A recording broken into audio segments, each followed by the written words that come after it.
Greetings Earthlings, this is my test and review of the Neumann BCM104. This mic costs about $1,200. If you do want to check it out, I'll throw some links in the description. Full disclosure, I did not buy this. I stole it, aka borrowed it, from Fluff at Riff Spears and Gear, and apparently I am his second favorite microphone channel, so thank you to him for that.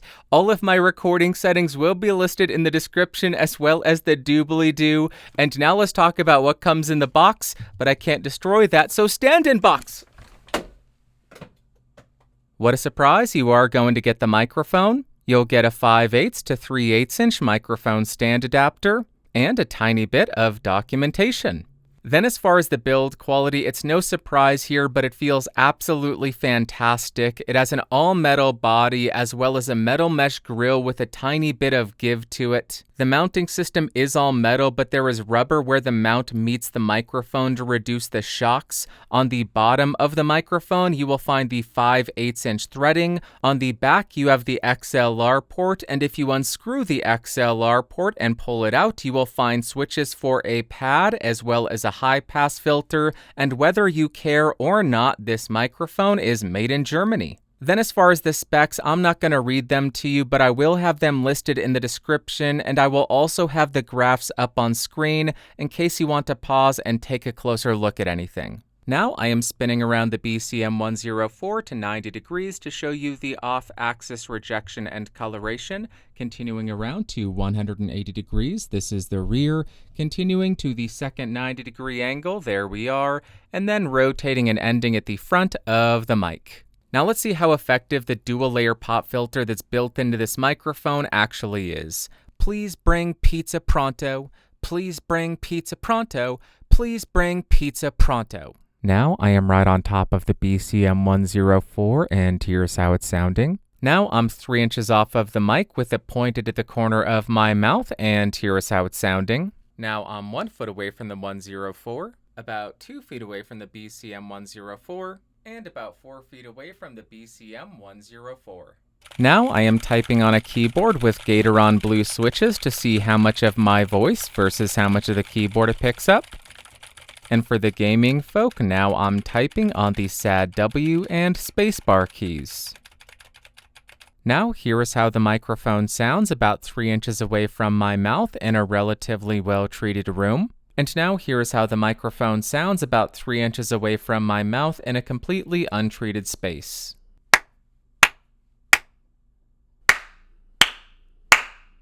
Now in order to see how effective the microphone is at rejecting shocks, I'll start by tapping on my desk to see how much of that it can reject. And then I will tap on the boom arm. I'm also annoying, so I'm going to tap on the microphone to see if there is any kind of resonant frequencies.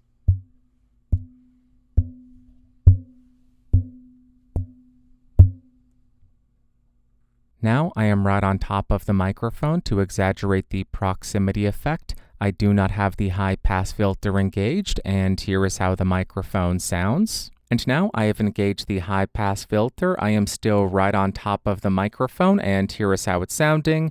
You should hear quite a bit of that proximity effect and low-end information get rolled off, and it sounds quite a bit clearer. And just because engaging that high-pass filter is a bit of a nightmare, here is another sample right on top of the mic without that high-pass filter engaged. And here is another sample right on top of the microphone with the high-pass filter engaged. Now, like I always do, I'm going to do a quick spoken word comparison between the microphone we're reviewing and a bunch of other microphones that are available so we can hear how it stacks up against the competition and understand how this fits within the microphone marketplace. Starting on the mic we're reviewing, I am 3 inches off of the BCM104 connected to the UAX8, gain set at 30 decibels, 24-bit 48 kilohertz. Let's jump to the first mic. Starting on the SM58, I am 3 inches off. I increased my gain to 53 decibels. This microphone costs about $100. It is a stage dynamic, but it is ubiquitous across every recording studio, so I thought I'd include it. Let's go back and do some more. Back on the BCM104 to function as a palate cleanser, let it clear out your ear holes, and let's go to another microphone. Now I am on the Earthworks SR117, 3 inches off. My gain is set at 46 decibels. This is a very flat microphone, so we should hear the character of the BCM104 very clearly. This microphone goes for about $200, and here is how it compares to the Neumann. Let's go back and do some more. Here is the BCM104 again, same distance, same gain setting, same everything. Let's hear some more mics. Now I am on the Shure SM7b, a ubiquitous broadcast dynamic. It is set to neutral mode. I am 3 inches off. My gain is set at about 63 or exactly 63 decibels. This microphone goes for about $400, and here's how it sounds compared to a microphone that's about 3 times the price. Alright, I am back on the Neumann. Hello, Neumann BCM104. That's not going to get annoying. Let's hear another microphone right now. Next, I am on the Earthworks Ethos, which is a relatively newish broadcast condenser microphone. I am 3 inches off of this thing. My gain is set at 33 decibels. This microphone goes for about $400-ish, and here is how this compares to the Neumann. Hello, Neumann BCM104. We're almost halfway through the comparison section, so here is yet another palate cleanser on the BCM104. Let's go to the next one. Now I am on the Rode Broadcaster, which is another broadcast condenser. I am 3 inches off. I do not have the high pass filter engaged. My gain is set at 34 decibels. This mic costs about $420, and here's how it compares to the Neumann. Let's go ahead and do some more. I'm running out of things to say, so I am back on the BCM104. What a shocker. Check the lower third. Let's hear another microphone. Now I am on the Electro Voice RE20, another ubiquitous broadcast dynamic. I am 3 inches off of this thing. The high pass filter is not engaged. My gain is set at 55 decibels. This mic costs about $450, and here is how it sounds compared to the BCM104. I always lose count how many of these I have done, but this is the BCM104, 3 inches off, gain at 30 decibels. Let's hear some more mics. Now I am on the Lauten Audio LS208, another broadcast condenser. I have this set in neutral mode. I am 3 inches off. My gain is set at 50 decibels. This microphone costs about $600, and here is how it compares to the BCM104. Alright, here is the BCM104 again. I'm not gonna ramble. That's enough talking. Let's go to another one. Now I am on the Neumann. Hello, Neumann KMS105, a handheld condenser microphone. I am 3 inches off. My gain is set at 48 decibels. This microphone costs about $730, so quite a bit less than the BCM104. But here is how this sounds compared to its bigger brother that is broadcastier.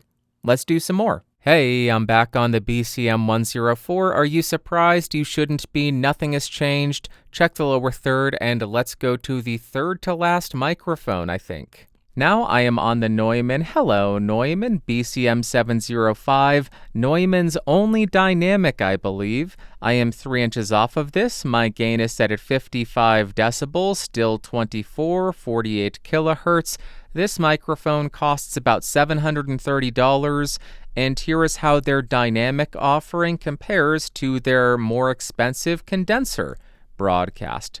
Let's go back and do 2 more comparisons. We have 2 more to go, so this is your penultimate palate cleanser on the BCM104, 3 inches off, gain at 30 decibels, and let's go to the second to last mic. Now I am on the Neumann. Hello, Neumann TLM103, an incredibly popular home studio large diaphragm condenser. I am 3 inches off of this thing. My gain is set at 33 decibels. This microphone is, I believe, the exact same price as the BCM104 at $1,200, and here is how it compares to its direct competitor or their direct opposition, I don't know.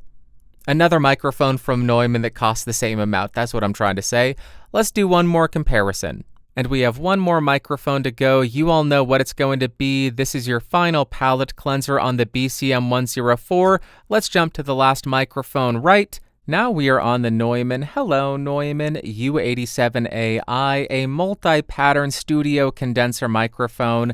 I am 3 inches off on the Cardioid polar pattern, no pad, no filter, gain set at 31 decibels. This microphone costs about $3,700, so this is not a fair comparison.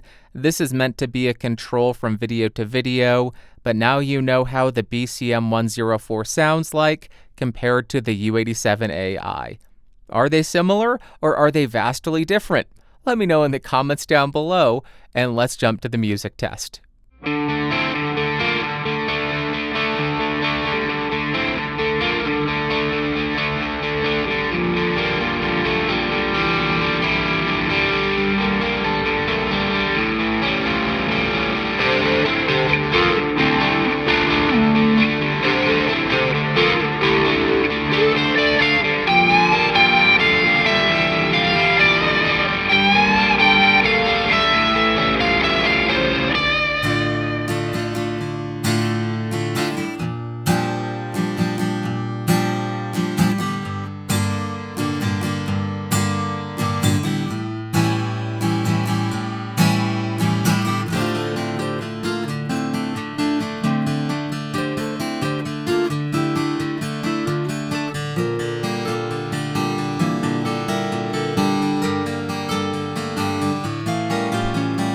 Ignore everything I ever say, erase everything that I've done, and I will disappear from your mind. I know the lyrics are super duper depressing, but I swear I'm not sad. You just can't sing something super upbeat over that music, so that's why they are what they are. Swear I'm not sad. Let's go to the conclusion. Man, I have no idea what Neumann does, but they just make really good sounding microphones. And first up, as far as pros, has to be the shock rejection on this thing. It is just fantastic how much of the rumble from the desk and the boom arm it is able to reject. I also found that the inbuilt multi-layer pop filter is relatively effective. Certainly you can still pop it, but in the grand scheme of things, without having a bunch of air and a big fat foam windscreen, it does a pretty respectable job there. The high-pass filter is also super effective and natural sounding, so if you're right on top of the microphone, it reduces the mud and the proximity effect, but it doesn't make your voice sound overly thin. It also has a healthy output of around minus 33 dBV, which for a condenser is fairly standard, but once you compare it to broadcast dynamics or some broadcast condensers, that is quite high, so your preamp really isn't going to be an issue in terms of having sufficient gain or having preamp noise that is too high. And the last two pros that I have, this has an insanely high max SPL of 152 dB if you have the pad engaged, and I also thought this did a really nice job at rejecting the ambient noise in the untreated room. But then as far as cons, the only real issue I have here is the resonance of the microphone's body, so if you tap on the mic, you can hear a little bit of ringing, but they did do a really good job at shock rejection, so that's not the biggest issue because if I hit my desk, the microphone doesn't ring. It's only apparent if you actually tap on the microphone. Secondly, this isn't really a con, just a little bit of a complaint, but accessing and using the switches on this for the pad and the high pass filter is a little bit of a nightmare. I understand they do it so the engineer can set up the microphone and on-air talent isn't going to mistakenly hit anything, but if you like to switch stuff on and off, it's a little bit of a headache to unscrew the XLR port and engage either of them. And now what are my thoughts and opinions of the BCM104? As far as the overall sound, it has a relatively healthy bass response, but it's not muddy. But if you want that to come to life, just get right on top of it and it sounds so good. I love how it sounds when you eat the mic. Then you have a neutral midsection and then a detailed top end, but it doesn't come across too crisp and it remains relatively smooth. On the electric guitar, it didn't have the beefiest low end, but it did maintain that neutral midsection, and then you get a little bit of a lift in the upper frequencies, but it maintains a relatively smooth sound. It's not my favorite electric guitar sound, but I think it's certainly serviceable. On the acoustic guitar, this is not as detailed and lively than a lot of other condensers, but I think it yields a really nice sound if you are looking for that softer and smoother acoustic guitar tone. On singing vocals, I think you're getting a relatively controlled low end with a neutral midsection. You do have a slight lift in the upper mids. The sibilant frequencies are handled really well here, and then you get a bit of a bump in the treble and air, and it gives the vocals a little bit of a sheen. Then we get to spoken word, and I think that's where this microphone really shines because that's what it was designed for. The bass frequencies on this are handled really well, where they're not overwhelming if you're at a slight distance, but if you want that voice of God, you can just eat the microphone and it brings the low end to life. It sounds so good when you do this. The mids are nice and neutral, they don't sound overly pushed or congested, and it also has a little bit of a lift in the upper mids and treble and air to give it some detail and liveliness, but they also manage the sibilant frequency so it doesn't come across too sharp or shrill, and it maintains that smooth and really pleasing sound. So for spoken word, I think this thing just sounds awesome. And to wrap up, would I recommend the Neumann BCM104? Kind of. It is undeniable this microphone costs a lot of money. $1,200 is a lot of money. But also, in my opinion, this is a really, really good sounding mic. To my ears, it just sounded a bit more natural, realistic, and open compared to the dynamics that I had in this video, and I also thought it sounded smoother and a bit softer than a lot of the condensers that I compared it against until we got to the U87, which is 3 times the price, so that makes sense. Now, to be clear, every single less expensive microphone in this video I think sounds fantastic, and I doubt anybody would kick you out of bed for using any of them, other than the fact that it's super weird to have a microphone in bed. Stop it, that's weird. But if you have the budget for this microphone, and if you prefer the sound of this over the alternatives, I don't see any deal breakers with this thing, so I say go for it. All right, that's all that I've got for you today. This is Ryan Fluff Bruce's second favorite microphone channel signing off. Thank you so much for coming. Who's number one, Ryan? Who is number one? I must know, and I must defeat them in the arena of battle or something.